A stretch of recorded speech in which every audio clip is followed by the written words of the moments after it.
अस्सलाम वालेकुम दोस्तों, मेरा नाम डॉक्टर अली है और आज की इस वीडियो में हम first year physics chapter number 9 nature of light के एक टॉपिक को समझने जा रहे हैं और उस टॉपिक का नाम है डिफ्रैक्शन ऑफ लाइट या डायफ्रैक्शन ऑफ लाइट।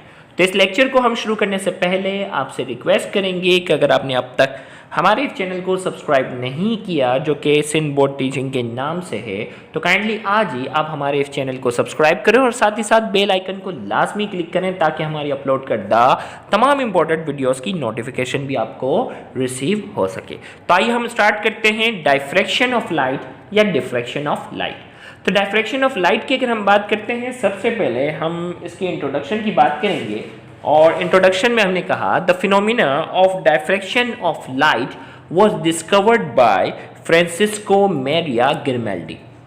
डायफ्रैक्शन का जो फिनोमिना है वो सबसे पहले डिस्कवर किया था फ्रांसिस्को मैरिया गिरमेल्डी ने।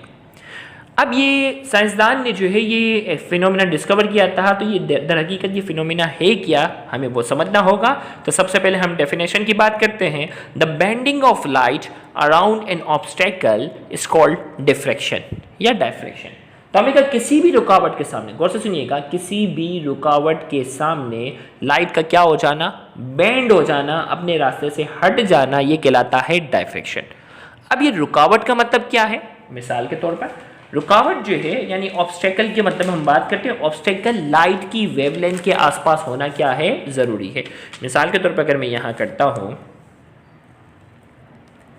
भाई ये छोटा सा क्या है, एक सुराख है और ये दूसरी कंडीशन में एक बड़ा सा सुराख है। अब लाइट वेव जब यहां से गुजरती है तो ये रुकावट इसके लिए नहीं बन रहा क्योंकि ये सुराख बड़ा था। लेकिन अगर ये इसकी वेवलेंथ के आसपास है ना, तो लाइट जैसे ही यहाँ से गुजरती है तो ये लाइट अपने रास्ते से क्या हो जाती है, बेंड हो जाती है। ये देखो बिल्कुल स्ट्रेट जा रही थी, जबकि ये क्या हो गई, थोड़ी सी क्या हो गई, बेंड हो गई। तो किसी भी रुकावट के सामने लाइट का बेंड हो जाना, अपनी जगह से थोड़ा सा हट जाना, ये कहलाता है डायफ्रैक्शन। और इस फिनोमिना को सबसे पहले डिस्कवर किया था फ्रांसिस्को मैरिया गिरमेल्डी ने।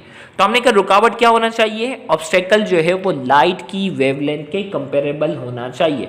अगर ये बहुत बड़ा सुराख होगा लाइट सीधी सी गुजर जाएगी, लेकिन अगर ये सुराख इतना बारीक सा होगा जो कि लाइट की वेवलेंथ के बराबर होगा तो लाइट अपने रास्ते से क्या हो जाती है, थोड़ी सी हट जाती है। तो हमने कहा the bending of light around an obstacle is called diffraction. किसी भी रुकावट के सामने लाइट का बेंड हो जाना ये डायफ्रैक्शन कहलाता है या डिफ्रैक्शन कहलाता है। अब इस डिफ्रैक्शन की दो टाइप्स है, there are two types of diffraction. सबसे पहला है फ्रेस्नेल डायफ्रैक्शन, दूसरा है फ्राउनहोफर डायफ्रैक्शन। दोनों जो है वो अलग अलग साइंसदानों ने डिस्कवर किया है। तो आइए सबसे पहले हम फ्रेस्नेल डायफ्रैक्शन को समझते हैं, तो फ्राउनहोफर हमें खुद ब खुद समझ में आ जाएगा। फ्रेस्नेल डायफ्रैक्शन में जो बेसिक फर्क है, when the source of light and the screen are not far away from the diffracting obstacle. भाई ये जो ऑब्स्टेकल है ना, सोर्स ऑफ लाइट इसके मुकाबले में देखिए, when the source of light in screen. अब भाई जिस स्क्रीन पर देखो लाइट को जो है ना बेंड किया ना, बेंड करने के बाद कैसे पता चलेगा कि लाइट कितनी बेंड हुई है, तो सामने स्क्रीन एक होती है जिसपे इंटरफेरेंस करवाई जाती है और इंटरफेरेंस के जरिए, गौर से सुनिएगा, इंटरफेरेंस के जरिए हमें मालूम होता है कि लाइट कितनी बेंड हुई है। तो एक सवाल पूछा जाता है, क्या इंटरफेरेंस के लिए डायफ्रैक्शन जरूरी है या डायफ्रैक्शन के लिए इंटरफेरेंस जरूरी है? तो आप हमेशा याद रखिएगा डायफ्रैक्शन के लिए इंटरफेरेंस जरूरी है, जबकि इंटरफेरेंस के लिए डायफ्रैक्शन जरूरी नहीं है। क्योंकि यंग डबल स्लिट एक्सपेरिमेंट हमने पढ़ा जिसमें इंटरफेरेंस को हमने बड़ा डिटेल में समझा, लेकिन उसमें डायफ्रैक्शन का कहीं जिक्र नहीं था।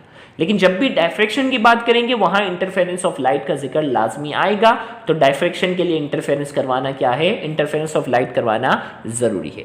तो आप देखो भाई, सोर्स ऑफ लाइट और ये जो स्क्रीन है जहां हम इंटरफेरेंस करवाएंगे वो डायफ्रैक्टिंग ऑब्स्टेकल के मुकाबले में बहुत ज्यादा फासले पर नहीं होंगे। When the source of light and the screen are not far away from the diffracting obstacle, obstacle के मुकाबले में बहुत ज्यादा फासले पे नहीं होंगे, then the wave front of light are not plane. अब देखो लाइट जब भी करीब होती है ना, उसके वेव फ्रंट क्या होते हैं, स्फेरिकल होते हैं। इसके वेव फ्रंट क्या होते हैं, स्फेरिकल जो है वो आना शुरू जाते हैं। तो हमने कहा wave front of light are not plane, plane का मतलब सीधे, तो सीधे नहीं होंगे क्योंकि सोर्स ऑफ लाइट करीब है, इसीलिए वो स्फेरिकल आएंगे। And the rays of light are not parallel, और जब भी सोर्स ऑफ लाइट करीब होती है उसकी रेज जो होती हैं वो पैरेलल नहीं होती, वो फैल रही होती हैं, तो रेज भी पैरेलल नहीं होंगी। This type of diffraction is called Fresnel diffraction. तो फ्रेस्नेल डायफ्रैक्शन में क्या हो गया, सोर्स ऑफ लाइट और स्क्रीन जो होंगे वो बहुत ज़्यादा दूर फासले पे नहीं होंगे, लिहाजा वेव फ्रंट जो होंगे वो प्लेन नहीं होंगे, रेज ऑफ लाइट जो होंगी वो पैरेलल नहीं होंगी। This type of diffraction is called Fresnel diffraction. इस किस्म की डायफ्रैक्शन को हम नाम देते हैं फ्रेस्नेल डायफ्रैक्शन का। इसी तरीके से फ्राउनहोफर में आपके पास क्या हो जाएगा, इसी का opposite, When the source of light in screen are far away, note था ना यहाँ far away, दूर से जो है वो ये जो है ना सोर्स ऑफ लाइट भी बहुत दूर होगी, स्क्रीन भी क्या होगी बहुत दूर होगी डायफ्रैक्टिंग ऑब्स्टेकल के मुकाबले में। Then the wave front of light are plane, क्योंकि भाई ये जो लाइट जब बहुत दूर से आती है तो ये वेव फ्रंट बहुत बड़ा हो जाता है। कैसे, मिसाल के तौर पर भाई लाइट जब करीब थी ना इसका वेव फ्रंट स्फेरिकल था, लेकिन जैसे ही ये लाइट दूर होना शुरू हो जाती है ना इसका वेव फ्रंट बहुत बड़ा होना शुरू हो जाता है, वेव फ्रंट बहुत बड़ा होता है। और बड़े वेव फ्रंट का एक छोटा सा हिस्सा जो होता है वो ऑलमोस्ट क्या होता है, बड़े वेव फ्रंट का एक छोटा सा हिस्सा जो होता है वो ऑलमोस्ट क्या होता है, प्लेन होता है। तो हमने इसमें कहा कि यहाँ फ्राउनहोफर में क्या था, when the source of light and the screen are far away from the diffracting obstacle, diffracting obstacle के मुकाबले में far away, then the wave front of light are plane, wave front क्या हो जाएंगे, प्लेन हो जाएंगे, and the ray of light are parallel, और जो जब दूर से आएंगी तो ये रेडिएशन भी क्या हो चुकी होती है, ऑलमोस्ट प्लेन हो चुकी होती है। This type of diffraction is called Fraunhofer diffraction. इस किस्म की डायफ्रैक्शन को हम क्या नाम देते हैं, इस किस्म की डायफ्रैक्शन को हम फ्राउनहोफर डायफ्रैक्शन का नाम देते हैं। तो यहाँ जाकर हमने डायफ्रैक्शन की डेफिनेशन पढ़ी, फ्रेस्नेल डायफ्रैक्शन और फ्राउनहोफर को समझा। इंशाल्लाह जो अगला लेक्चर हमारा जो होगा उसमें डायफ्रैक्शन ग्रेटिंग को हम समझने जाएंगे। तो उम्मीद करते हैं कि उस लेक्चर को भी देखना मत भूलिएगा। Thank you very much. Allah Hafiz.